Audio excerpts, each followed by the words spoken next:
It is my privilege to be here this evening with Jack Ma, one of the great entrepreneurs of our time, of course, the founder of Alibaba. And we have so many things to talk about over the next half an hour. And of course, we also want to try to get to your questions as well. We're going to talk about Alibaba, of course, but also China, the Trump world that we all live in, globalization, trade, and so many other issues. But first of all, thank you for joining us. Yeah. Let me start with this, which is to say that you just spent some time inside Trump Tower and went to go visit with Donald, our president-elect in the United States. Tell us about that meeting. Well, it's a very productive meeting, much better than I thought, than I expected. What did you expect? Well, I heard a lot, and I watched, like everybody, I watched all the news and heard a lot about him. So when I go inside, I saw, anything that, but he's very sort of open-minded, listen what I talk. So I think I'm very happy about results. And finally, when he said, he said, Jack, let me walk you down. So it seems he's very happy about the results we had. Can I ask, how does a meeting like that happen? Do you call him? Does he call you? Well, how does this take place? Well, that's the question I'm asking myself. Because someday I got some requests from people say, Jack, do you want a meeting the president-elect? I say, is that true or not? Because I'm not ready for that. Because I don't know what to talk about. And then a few days later, I got another request. I got several requests, and then I saw one email with a friend, and it's very sort of specific. I thought about it. I think, yes, maybe I should go and have a talk. And at least I think President-elect Donald Trump would be happy to hear what I want to talk about. So I went. And what did you tell him? Talk about the small business, talk about agricultural products, talk about the trade between China and the USA. We especially focus on telling about how can we bring the small business in America, sell them to China, to Asia, through our network, which can create a lot of jobs for them. And you committed to create what you say is going to be 1 million jobs in the United States over the next 5 years. Yeah. Now, that's not a million jobs that Alibaba itself, but you're not hiring 1 million people. No, we totally, Alibaba employee put together is like 45,000 people. We cannot hire 1 million. I cannot imagine I can manage 1 million people. Explain to us how you think about the U.S.-China relationship, given some of the comments that Donald Trump has made about China being a currency manipulator. Did that come up during your meeting? Well, I think first, in America, there's a freedom of speech, right? So he can say whatever he wants, and I respect, I understand. But of course, I have my views. We did not debate about the China-U.S. trade or manipulation. We did not debate. We did not talk. We agreed on something. Small business, developing the Midwest America, helping the farmers there, small business there, exporting to China. So we all agreed. But something that we did not discuss about the American, the job losing to China, Mexico, and this. Can I share with you my ideas? Please. Yeah. First, I think 30 years ago, when I just graduated from universities, I heard America had a wonderful strategy. They outsource the manufacturing job, service jobs. They outsource the manufacturer to Mexico and China, outsource the service job to India. There's a book called The World is Flat. Tom Friedman, colleague at the New York Times. And I think it's a perfect strategy. You know, that the Americans said, we just want to control the IP, we just want to technology, we just want the brand, and leave the lower end jobs for the world. Great strategy. And second is that the American international companies made millions and millions of dollars from globalization. The top 100 companies in America. Amazing. I remember when I graduated from university, I tried to buy a beeper, the Motorola beeper. Cost me $250. My pay at that time is $10 a month as a teacher. And the cost of making that beeper is only $8 for a chip. Right. So past 30 years, IBM, Cisco, Microsoft, they made tons of money. The profit they made are much more than the 4 largest banks in China put together, the China Mobile Phone, China Unicom, and whatever you name it, put together. Still, these multinational companies made more money than. So their market cap grew more than 100 times in the past 30 years. But where'd the money go? This is what I'm curious, because as a business people, I always care about the balance sheet. Where the money coming, where the money go? Past 30 years, the American had 13 wars, spending $14.2 trillion. The money going there. What if they spend a part of that money on building up the infrastructure, helping the white collars and blue collars? No matter how strategy good it is, you're supposed to spend money on your own people, right? Not everybody can pass Harvard. Like me, they're not good at education, right? We should spend money on those people who are not good at schooling. And the other money, which I'm curious about, is that when I was young, I heard America is about Ford and Boeing, those big manufacturing companies. Last 10, 20 years, I heard about is Silicon Valley and Wall Street. The money go to the Wall Street. And what happened? Year 2008. The financial crisis wiped out $19.2 trillion USA alone. They wiped out all the white collars and destroyed 34 million jobs globally. So what if the money is not Wall Street? What if the money spent on the Middle East, Middle West of the United States, developing the industry there? That could be changed a lot. So it's not the other countries steal jobs from you guys. It is your strategy. Okay, but you do not distribute the money and things in a proper way. This is what I. And now we're having a backlash. And that backlash is a rebuke of globalization. And so much of the conversation, frankly, that we have here, and that backlash is happening in the United States. But I will say President Xi was here yesterday. You had lunch with him. And he was quoting Abraham Lincoln. What did you make of that? Well, I would say that globalization is a great stuff. It's the USA, it's developed countries to teach us how to do globalization. I remember 2002 or 1 before China joined the WTO, everybody in China was worried. Me, I was worried. Because what if all the international products come to China, destroy our industry, and we have to lose a job? So convince the China, after 20 years, then you guys are telling, say, this is a terrible thing. I believe globalization is good, but globalization needs to be improved. This is Donald Trump, President-elect, want to solve it, the problems. That globalization, I think, should be inclusive globalization. In the past 30 years, the globalization was controlled by 60,000 big companies. 100 years ago, globalization was controlled by several kings and emperors.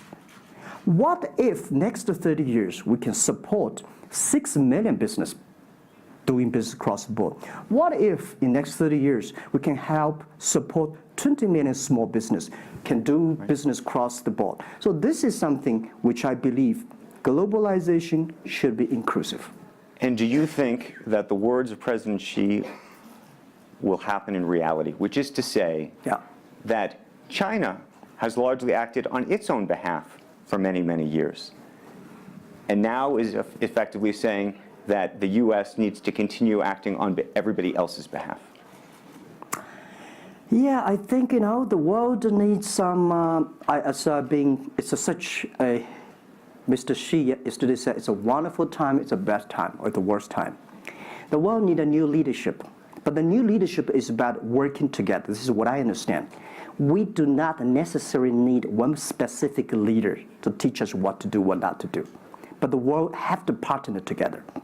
This is what I think. And I think as a Chinese, as a business people, I feel proud for what President Xi said yesterday. As a business person, I want the world to share the prosperity together, to join the force together. As a Chinese, I'm happy about what he committed. Yesterday he said, he speaks like us, takes the responsibility of the second largest economy. As the China's second largest economy, he has to take some responsibility. This is the first time I heard a Chinese leader make number commitment. He said, next 10 years, we are going to import $8 trillion US. This make me feel excited because China is transforming from exporting to importing. If there's a concrete number, if we can fulfill it, this is going to be huge change to the China and to the world. But don't you think that it's easier today for China to be interested in globalization because of the benefits that can accrue to China because you're continuing to develop than it is for countries that are, quote unquote, developed? Well, first, the WTO rule is not designed by China. It's not made by China. I would say there's something that I want to change. The WTO is designed, a lot of rules designed for big companies in the past 30 years, and only big companies can do it. And China definitely benefit a lot from opening. I think China should learn one thing, that we grow in the past 30 years. It's because we open to the world. If we continue to open to the world, not fully. Okay. An American business that wants to effectively go into business in China has a very difficult time, has to partner effectively with a company that's there already. This is why I said China has problems too. The world has problems. And China definitely has a lot of problems. China should open, should be more confidence. This is what I feel yesterday. I feel the confidence of Mr. Xi that he is ready to open more to the world. This is what I suggest, that we should solve the problem by business community, right, by negotiation. WTO, China joined WTO for like 20 years or 70 years. I don't know the number, but the past years, that I think we as a business, we as a country, we as the world, we have to review something. Right. But not because unbalanced things, we stop it. You've been calling for something called EWTP. Yeah. What is that? This is what I would talk about, is that the WTO was great, but they mainly designed for developed countries, big companies. There's no opportunity for small business. We want to build up an EW, Electronic World Trade Platform, to support young people, small business, thanks through mobile phones, internet, they can sell and buy across the board. And the other thing is that WTO is a very interesting organization. When you put the Doha round, when you put 200 government officers in one room, ask them to agree on something, it's impossible. I can never imagine that they can agree on something together. Business should be designed by business people. So we believe EWTP should be something that the business people sit down together, agree on something, negotiate on something, and get endorsement from the government.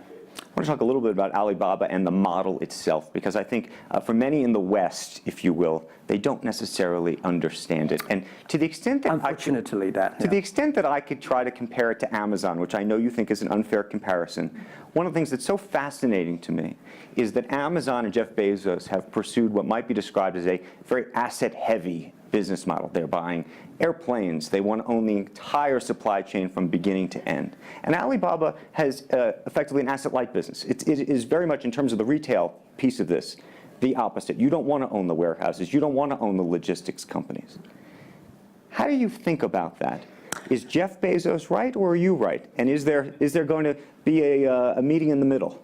I hope both are right.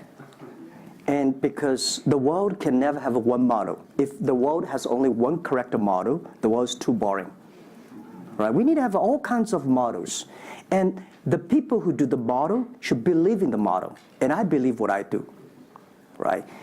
The difference between Amazon and us. Amazon is more like an empire. Everything they should control themselves, buy and sell. And our philosophy is that we want to be an ecosystem.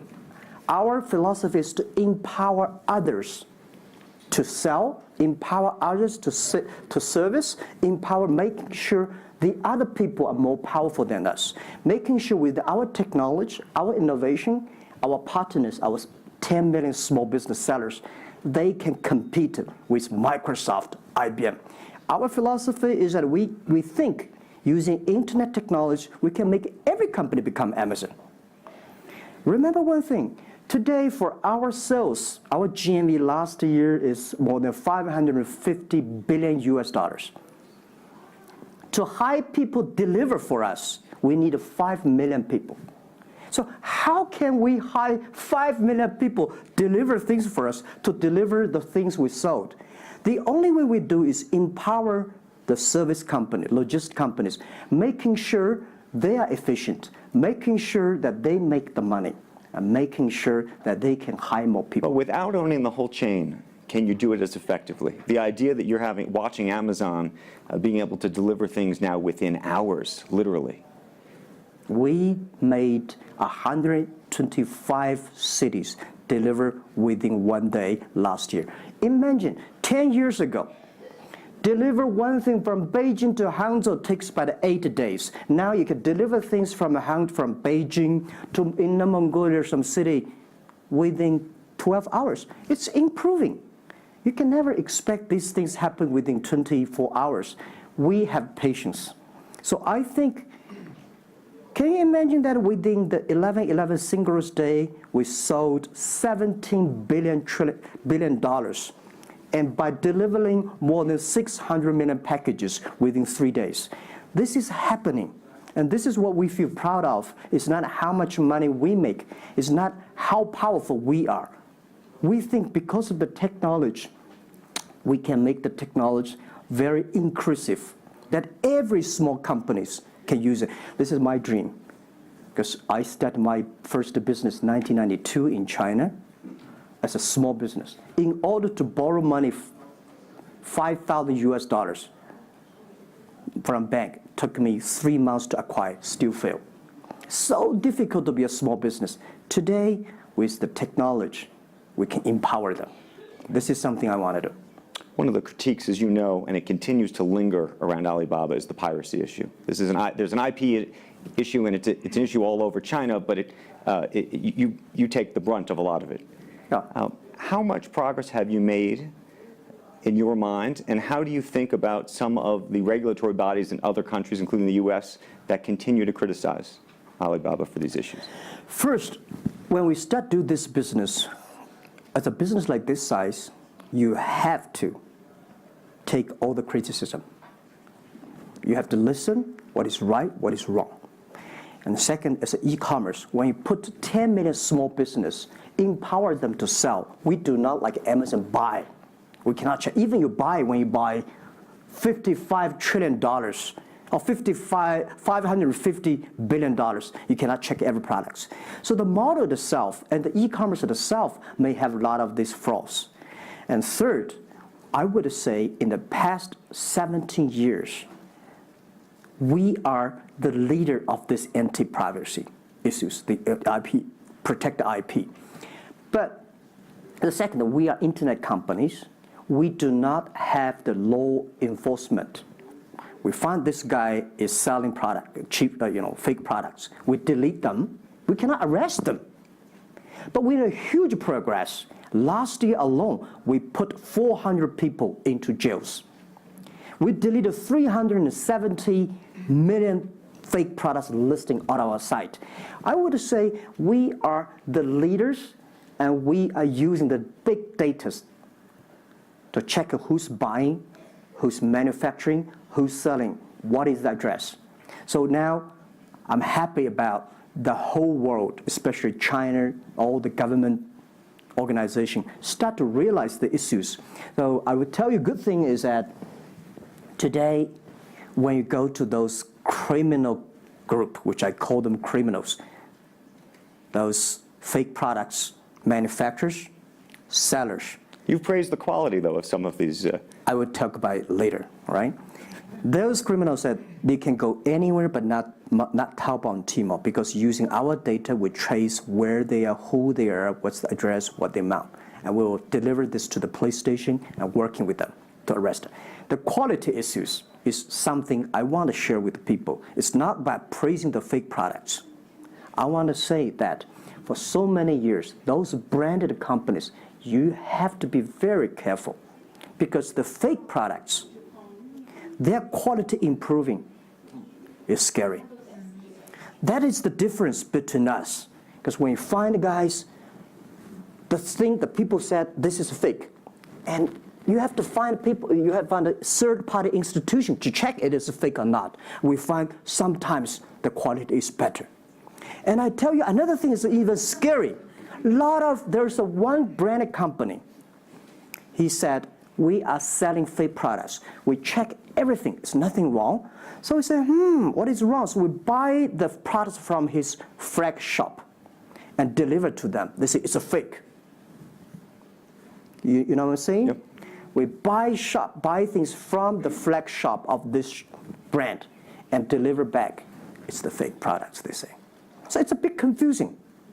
Right. This is fighting against the fake products. It's a war against the human greediness. It's not easy. You cannot finish it, but you have to continue to fight. And I want to say we put 2,000 people, 1 billion RMB every year fighting against that. It can never finish the war within 2 years. But I'm happy. Whether people criticize me, criticize us, the most important is that we are happy about the progress we made. Right. But if people praise me, so, when people say, Jack, you're wonderful, I know I'm not wonderful, right? Oh, Alibaba's great. We are not great. We are just a 17-year-old company. But when people say, you're doing nothing, no, we're doing a lot of things. But you don't have to argue. You don't have to debate. You do what you believe. One of the things you mentioned was using big data on the piracy side, but the other thing that you're using a lot of that big data to do is provide credit and effectively banking the unbanked. And what's so fascinating to me, and I hope you'll share it, is we've talked about the Sesame credit. Yep. How you are able to use big data effectively to figure out who deserves credit and who doesn't in a marketplace where some of these people had no credit history before. Okay.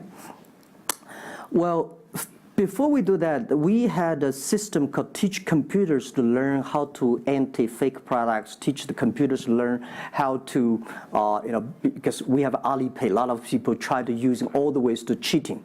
So we teach the computer how to do the cheating things. So we've been doing that for 10 years. Until now, there's called artificial intelligence, because we've been doing that. We are a data company. 8 years ago, we said to ourselves, Alibaba should not be an e-commerce company. We should be a data company because we have the data from consumers, we have data from the manufacturer, we have data from logistic companies and transactions. But we think how we can make a data really beneficiary to the society. What China needs is we have a lot of great people, all the small business. They are very credible, but we don't have a credit system for that. So how can we using a credit rating system based on the data we have to giving everybody a Sesame rating system? That is so powerful in the past 4 years because every individual, every small business, if they have been using our services, we give them a rating system. So we're giving loans in the past 5 years. We're giving 5 million business loans. They only borrow $5,000. 3 minutes, we can decide whether we should give you money, how much you want to give. Within 1 second, the money will be in your account. And 0 people touch, so we call it 310. And even today, the Sesame rating system become people dating.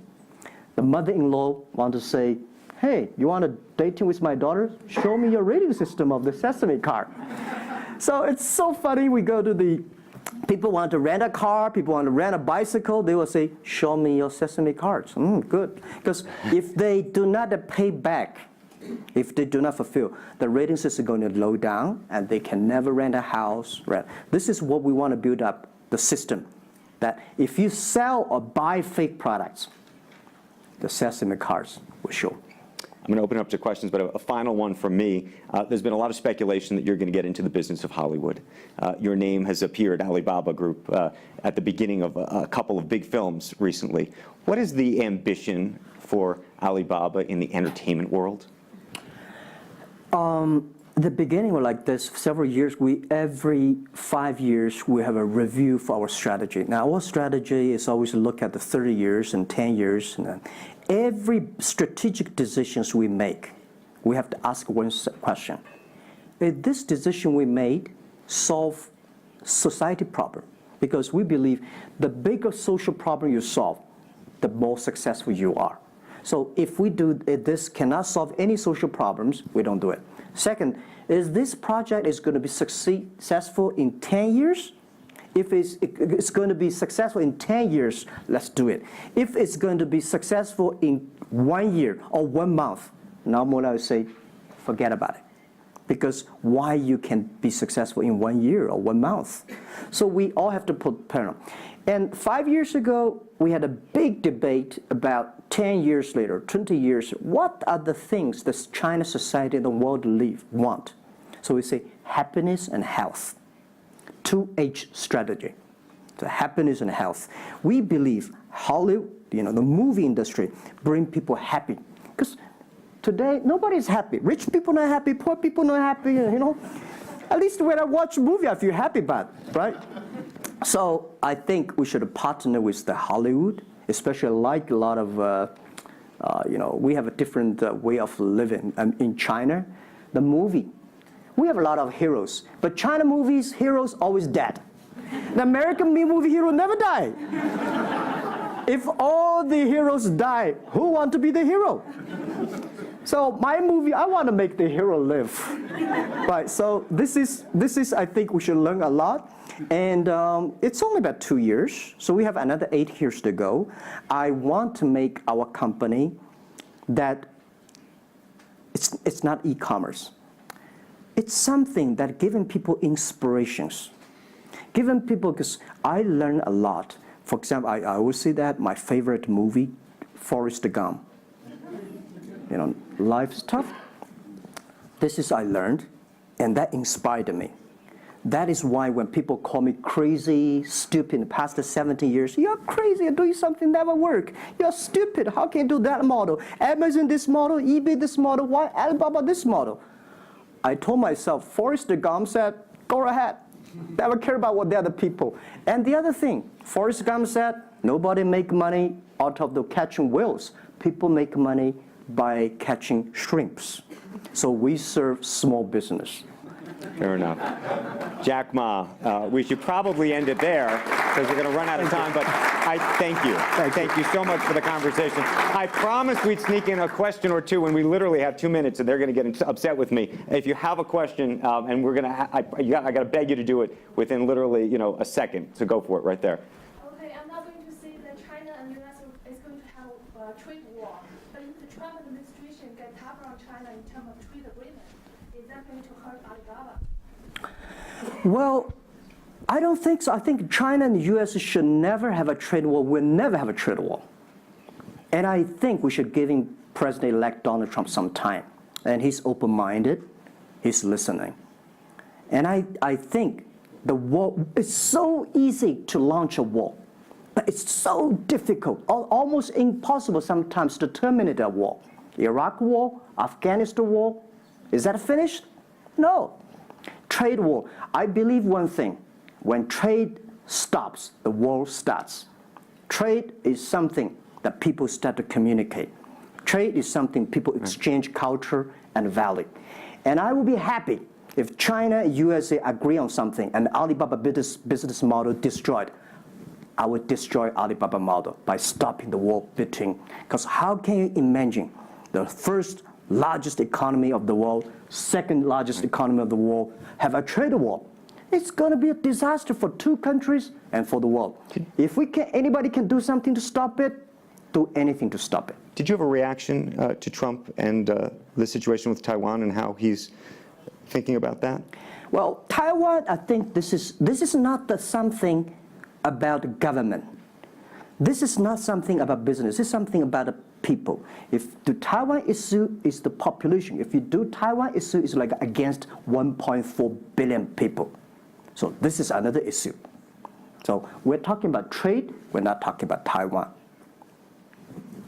Very politic. Let's take one final question if we can. I think we can steal one more in. Yes, sir, right there. I'm not a politician. I try to This speak is like me, this. a credit store. How do you assure you are not messing up with people's life and you are not dictating the whole, credit kingdom or the system? Because now you are the decision makers, you are the rule makers. Okay. First, I'm not sure. People say, oh, this is uncertain world. Every day is uncertain. The only certain day was yesterday. I'm not sure about that in the future I will dictate, I will be stupid. That's why I should retire early when I'm young. That is why I have a lot of things that I dream I want to do. I want to do philanthropy, I want to be a teacher, I want to go back to school, I want to do the environment. And the world is so wonderful. Why should I be the CEO of Alibaba all the time? I'm coming to this world not to work. I want to come to this world to enjoy my life. I don't want to die in my office. I want to die on the beaches. It's a wonderful message. Jack Ma, thank you for the conversation. Well, can I say one last sentence? Yes, please. I just want to give my last advice to any people here that every government should pay attention to in the next 30 years are critical for the world. Every revolution, technology revolution takes about 50 years. The first 20 years, technology company. Next 30 years, the implication of the technology. Focus on next 30 years. The first 20 years, eBay, Amazon, Facebook, Alibaba, Google. Good. The most important is that make the technology inclusive, make the world change. This is 30 years. Next, pay attention to those people who are 30 years old, because those are internet generation. They will change the world. They are the builder of the world. Third, that let's pay attention to the company who have fewer than 30 employees. So 30 years and 30 years old and 30 employees.